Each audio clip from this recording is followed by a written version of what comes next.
What it do? See me with the crew. Had to get some food. I see you looking like you do. Had to make a move, make a move. If this content is entertaining or informative and helped you in any way, or if you have a video topic request about absolutely anything, send a donation to the Cash App or follow me on social media. Peace. Hey, it's Nate Almighty. Do me a favor. Before you watch the rest of this video, go ahead, hit that bell, man. Subscribe, man. Subscribe. Peace. What's up, y'all? This is a Rikers Island story that I'm going to put out because I just want to make it clear in case anybody who's not from New York was wondering. Because everybody from New York knows this already. Speaking from the mouth of a neutral dude who was on Rikers Island, right? The Bloods ran Rikers Island. The only building I was in Rikers Island, besides OBCC and BMCC, which is the two places I went to the box at, I've been on C-74. C-74, the Bloods ran C-74, but they also ran the entire Rikers Island. Like, you could easily go find a street documentary or something about Rikers Island in the 90s, and you could obviously see that the black men were being oppressed by the Spanish dudes in the 90s, and then, you know, the Blood started in the 90s, and from that point on, the Bloods always ran Rikers Island, you know what I'm saying? Dudes from other gangs, you know, they do their thing. You know, there's real G's from every set, you know what I'm saying? Then there's real G's that don't claim a set, they just real, you know what I'm saying? But numbers-wise and power-wise and pull, come on now, like, the Bloods had it. That goes without saying, you know what I'm saying? It goes without saying. You know what I'm saying? The Bloods literally ran everything, you know? The only reason why I didn't have problems in some houses that I went to in Rikers Island was because there was usually at least one, but most of the time, both dudes that ran the house was Blood. But the reason why some places I went, I ain't have that big a problem, or I ain't have a bigger problem than others, was because there was a Blood dude that held weight in that house that I was cool with. Maybe he knew me from juvie, maybe he knew me from the town, or maybe he just seen me doing my ones and twos in C-74, and by the time I got to his crib, he either was on the team or he ran the crib and he seen me, he's like, all right, Juju is good. Or sometimes they call me Nas, like I said, they be like, Nas is good. You know what I'm saying? If you had problems with Bloods, you was not living nowhere on Rikers Island. If you did something to a Blood, and that's the reason why you was in jail, and they found out about you, something bad was gonna happen to you. Speaking of which, I got a story that I'm gonna drop soon, if the people really want it. It's about a Crip dude that I knew from juvie. He came to Rikers Island. I think he was locked up for murdering a Blood. He went from juvie to Rikers Island once he turned 18, and on the school floor in the classroom, the Bloods did him filthy. But that's for another story. Focusing on this, the Bloods have had a lot of power, and there's probably never gonna be a gang that's gonna overtake them, you know what I'm saying? Like, they literally run everything. You know what I'm saying? Like run everything. You go to commissary, it's the Bloods that's at commissary, you know what I'm saying? It's the Bloods that's giving you your stuff at the store, you know what I'm saying? You wanna talk about phones? If you wasn't Blood and a highly respected Blood, you know what I'm saying, and you wasn't using the phone like that. You know what I'm saying? Unless you was on the team or they was just letting you rock because they already, you know what I'm saying, beat you up a couple times and they see that you not a snitch and that you still a stand-up dude and you willing to fight and live and die for your respect. Other than that, if you wasn't a blood, you wasn't really doing anything. You know what I'm saying? When blood niggas, they had their, have their meetings and stuff like that in certain places. You know what I'm saying? That's when if you not blood, you not allowed to be in that area for a little while. You know what I'm saying? While they having these little situations, they ran everything. It's not surprising. Like if you from New York, then you already know this. You know what I'm saying? Personally, how I feel about the Bloods, I feel like, the Bloods, just like our people in general, we've been corrupted. We've been corrupted by, Western society and the need for power. You know what I'm saying? One thing I'll say about the Bloods is that I will never allow anyone to ever talk to me and tell me that the Bloods is all bad. You know what I'm saying? Like, I grew up around Bloods. It's blood dudes that's real stand up. It's blood dudes that look out for the kids. You know what I'm saying? It's blood dudes that'll tell a young kid, like, hey, listen, don't do that. Don't live the life I live. You don't want to do 6, 7, 8 years like I did. You know what I'm saying? Like, there's blood dudes out here who, you know what I'm saying? If you give them a chance, you know what I'm saying? These is blood dudes that could really change the world's opinion of Bloods. You know what I'm saying? It's dudes that's blood who are highly intelligent, you know what I'm saying? Who run things.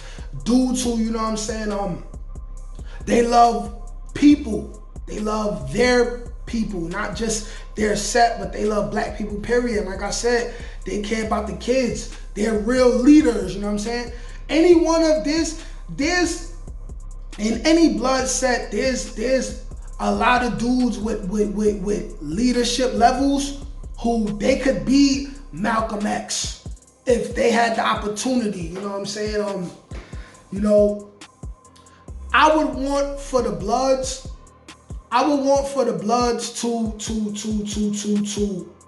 to get to a point where they collectively understand that they could really help save us.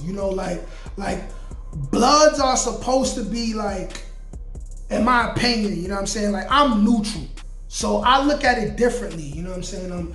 I view people like the Bloods, the Crips, you know what I'm saying? Like the YGs, YBs. If there was no beef and they all just linked up, we talking about thousands, 100,000s, possibly millions of black men who could militarize themselves to help protect all of us, so we could all protect each other. You know what I'm saying? If given opportunity, a lot of these brothers who are leaders within these blood sets, if you give them the opportunity, you know what I'm saying, they can really help the world. They can really, you know what I'm saying, change lives, and one day I personally feel like every gang set that involves black people is gonna get to that point, because regardless of any situation, we got real enemies that don't look like us, and you know what I'm saying, they out here doing bad things to us, and you know what I'm saying, taking the lives of us and our children, you know what I'm saying, every single day, gunning our people down, you know what I'm saying, viciously, and acting like they thought their gun was a taser, if you know what I'm talking about, you know what I'm saying?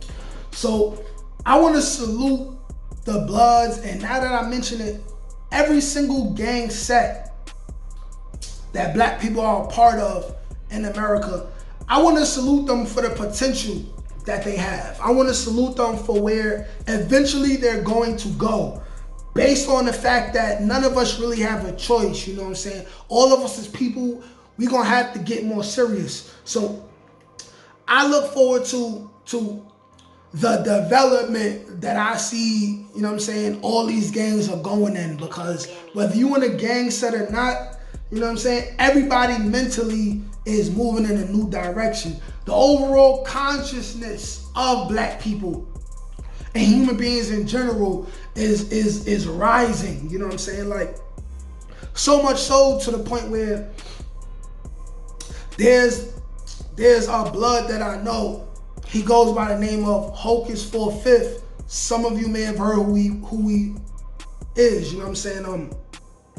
I don't know him on a deep level, but him and, you know, his people, they cool with people from my block. So I used to see him all the time, you know, like he raps and stuff like that. Like, this is a dude who I respect where he came from, you know what I'm saying? Like, he did his time, he stood tall, he came home, he became a vegan.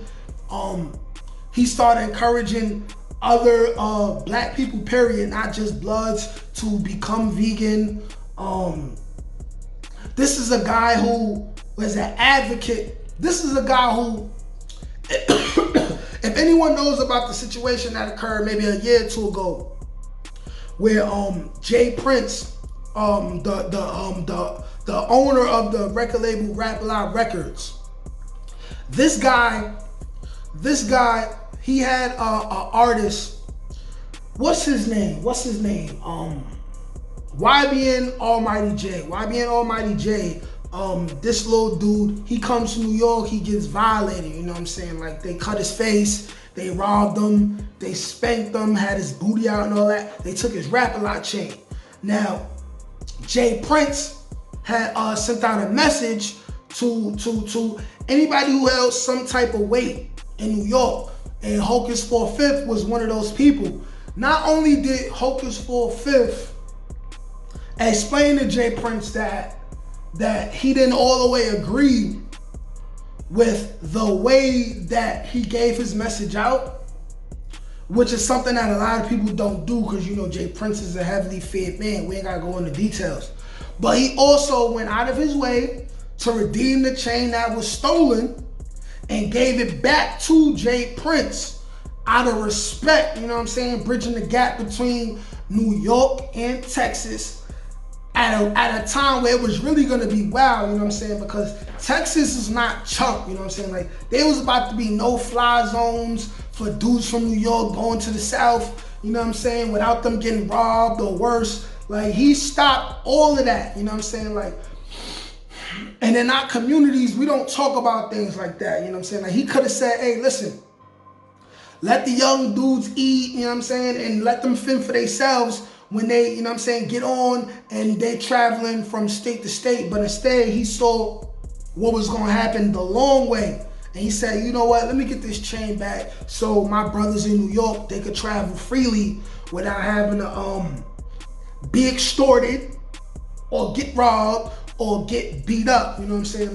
Like brothers like him, you know what I mean, their numbers are gonna increase as life is going on, you know what I'm saying? Simply because of the state that America is in, you know? Like, eventually, you know what I'm saying, we as people, we're not gonna have the luxury to, you know what I'm saying, kill one another, attack one another, go against one another based off of the set that they rap or the color clothes they're wearing. Eventually, we really gonna have to team up and really love each other and look out for each other and protect each other, you know what I'm saying? So I want to salute every gang set that's progressively moving towards that. And I hope I will live to see the day that the violence between gangs is over and everyone is protecting each other and loving each other. Because at the end of the day, all this street stuff, all this gangster stuff is really just a myth that's perpetuated just so a bunch of black people could hurt each other and keep a whole bunch of rich people who we never gonna see out in the town, keep them rich and keep feeding this prison industrial complex. This video went on a little longer than I thought it would, but hey, let me know what you guys think. Like, share, comment, subscribe.